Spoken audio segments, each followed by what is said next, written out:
तो आज मैं आपको एक अनोखी रहस्यमय कहानी सुनाऊंगा। अगर आप चैनल पर नए हैं तो अभी सब्सक्राइब कर ले तथा कहानी पूरा देखें। अंत में एक अनोखा रहस्य छुपा है। धन्यवाद। तो सुनिए। एक बड़ा व्यस्त शहर था जिसका नाम था आनंदपुर। इस शहर में विभाकर नाम का एक अति धनी और सुखी व्यापारी रहता था। विभाकर को छठ पर्व बहुत पसंद था, पर वह हमेशा इसे अपनी खुशियों और समृद्धि का प्रदर्शन करने का मौका मानता था। वह हर साल छठ पर ढेर सारा पैसा खर्च करता था, महंगे फल, वस्त्र और सोने के आभूषण दान करता था। विभाकर की सबसे बड़ी इच्छा थी कि वह अपने जीवन की सबसे बड़ी खुशी को छठी मैया के चरणों में अर्पित करे। उसी शहर के बाहरी इलाके में एक अनाथालय था जहां लगभग 100 बच्चे रहते थे। इनमें से अधिकांश बच्चे कभी छठ पर्व के उल्लास को देख ही नहीं पाए थे। वे हर साल छठ के गीत दूर से सुनते थे और कल्पना करते थे कि यह कैसा होता होगा। विभाकर की पत्नी सौम्या शांत स्वभाव की महिला थी। उन्होंने विभाकर से कहा, स्वामी, आप हर साल अपना वैभव दान करते हैं, पर आप कभी अपनी सबसे बड़ी खुशी दान नहीं करते। ईश्वर को सोना नहीं, हृदय का सच्चा आनंद चाहिए। विभाकर ने पूछा, मेरी सबसे बड़ी खुशी क्या है? सौम्या ने मुस्कुराकर कहा, आपकी सबसे बड़ी खुशी है छठ पर्व का उल्लास, शांति और आनंद जो आप अपने घर में अनुभव करते हैं। विभाकर को ये बात समझ नहीं आई, पर सौम्या के कहने पर उन्होंने एक असामान्य संकल्प लिया। छठ पर्व का समय आया।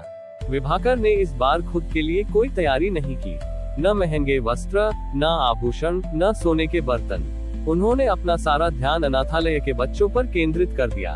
विभाकर का नया संकल्प तारांकन। उन्होंने अपनी सारी छठ की सामग्री का उपयोग बच्चों के लिए किया। तारांकन उन्होंने अनाथालय के हर बच्चे को पहली बार नए वस्त्र और छठ पर्व का प्रसाद बनाने के लिए आवश्यक चीजें दी। तारांकन सबसे बड़ा दान। उन्होंने शहर के सबसे शानदार भव्य घाट को छोड़कर अनाथालय के बच्चों के साथ अपने घर के पीछे के एक छोटे और साधारण कुंड में अर्घ्य देने का निर्णय लिया। संध्या अर्घ्य के दिन विभाकर और सौम्या अपने साधारण वस्त्रों में अनाथालय के बच्चों के साथ कुंड के पास खड़े थे। उनके चारों ओर कोई भीड़ नहीं थी, कोई भव्य सजावट नहीं थी, बस बच्चों की हंसी और उनका सरल उल्लास था, जो पहली बार छठ पर्व में भाग ले रहे थे। जब बच्चों ने पहली बार अपने हाथों में सूप लेकर सूर्य को अर्घ्य दिया, तो उनकी आंखें आनंद और आश्चर्य से चमक उठी। उनकी यह निर्मल खुशी विभाकर के जीवन की सबसे बड़ी खुशी थी, और उन्होंने पहली बार महसूस किया कि वे वास्तव में सबसे बड़ा दान कर रहे हैं। जैसे ही विभाकर और बच्चों ने एक साथ अर्घ्य दिया, एक अद्भुत घटना घटी। कुंड के जल से कोई सोना या रत्न नहीं निकला, बल्कि बच्चों की हंसी की एक बूंद पूरे वातावरण में फैल गई। ये हंसी इतनी शुद्ध और पवित्र थी कि वहां उपस्थित हर व्यक्ति को अपने हृदय में एक अभूतपूर्व शांति महसूस हुई। छठी मैया उसी आनंद की ध्वनि के बीच प्रकट हुई। उन्होंने विभाकर से कहा, विभाकर, तुम हर साल मुझे धन दान करते थे, पर इस बार तुमने मुझे अमूल्य आनंद दान किया है। तुमने मेरी सबसे बड़ी खुशी, इन निर्दोष बच्चों की हंसी को ही अपना प्रसाद बना दिया। छठी मैया ने घोषणा की, आज से सच्चा छठ पर्व वह होगा जहां जीवन की सबसे बड़ी खुशी को दूसरों के साथ साझा किया जाए। तुम्हारा यह अर्घ्य निस्वार्थ आनंद और करुणा का अर्घ्य है। विभाकर ने उस दिन से अपना जीवन बदल दिया। उन्होंने समझा कि सबसे बड़ा वैभव दूसरों को खुशियां देने में है। उन्होंने उस कुंड को आनंद कुंड नाम दिया और प्रण लिया कि हर छठ पर्व पर वह अपनी सबसे बड़ी खुशी, यानी दूसरों की खुशी को ही छठ मैया को अर्पित करेंगे। आनंदपुर की कथा हमें सिखाती है कि छठ पर्व हमें भौतिक दान से ऊपर उठकर अपने सबसे कीमती भावनात्मक वैभव, आनंद, खुशी और प्रेम को उन लोगों के साथ साझा करने का संदेश देता है जो जीवन की छोटी छोटी खुशियों से वंचित हैं। सच्ची भक्ति सोने में नहीं, बल्कि एक बच्चे की हंसी में बसती है।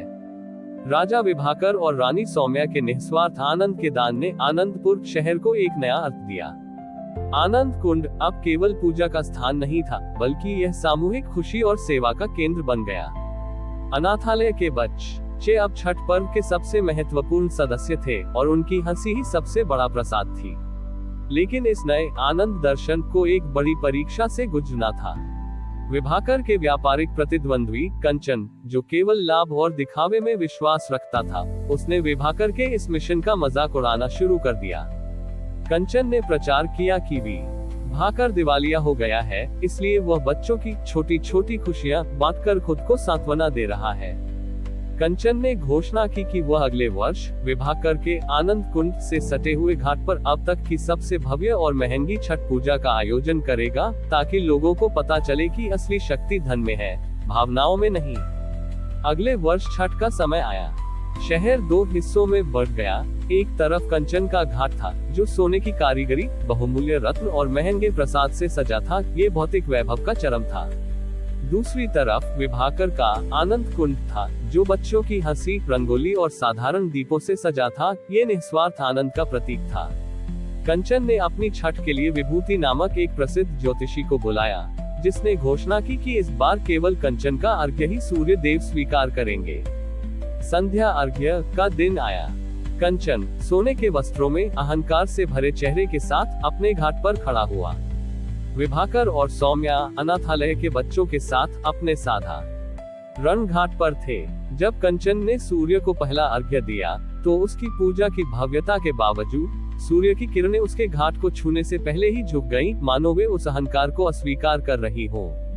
कंचन के महंगे दीप तेज हवा के झोंके से बार बार बुझने लगे। उसी क्षण विभाकर और बच्चों ने एक साथ अर्घ्य दिया। उनके हाथों के साधारण मिट्टी के दिए, जो बच्चों के कोमल हाथों से जल रहे थे, उन पर कोई हवा का असर नहीं हुआ। दिव्य वाणी गूंजी, जो सीधे कंचन को संबोधित थी। कंचन, तुम्हारा वैभव नकली है, क्योंकि वह केवल दिखावे पर टिका है।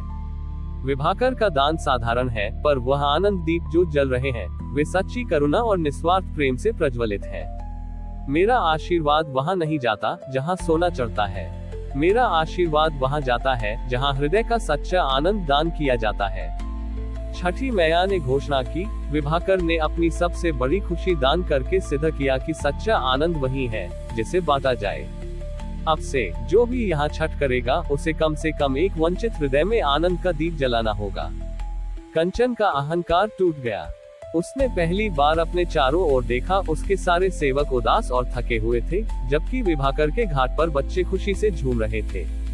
उसने समझा कि उसने धन से सब कुछ खरीदा, पर प्रेम और आनंद नहीं खरीद पाया। कंचन ने तुरंत अपने सारे आभूषण उतार दिए और उस धन को अनाथालय के बच्चों के नाम पर दान कर दिया। उसने विभाकर से आनंद दीप मिशन में शामिल होने की अनुमति मांगी। आनंदपुर की कथा ने छठ पर्व के दर्शन को एक स्थायी मिशन दिया।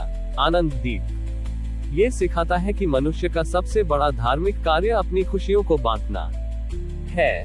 सच्ची पूजा वह नहीं जो धन से खरीदी जाए, बल्कि वह है जो दूसरों के जीवन में आशा, उल्लास और निस्वार्थ आनंद का प्रकाश प्रज्वलित करे। हमारी और भी आध्यात्मिक एवं अनोखी कहानियां देखने के लिए हमारे चैनल पर जाएं तथा धार्मिक एवं पौराणिक अनोखी कहानियां हमारे चैनल पर है। कृपया जाके देखें तथा हमारे चैनल को सब्सक्राइब करके रखें और वीडियो लाइक जरूर करें। धन्यवाद।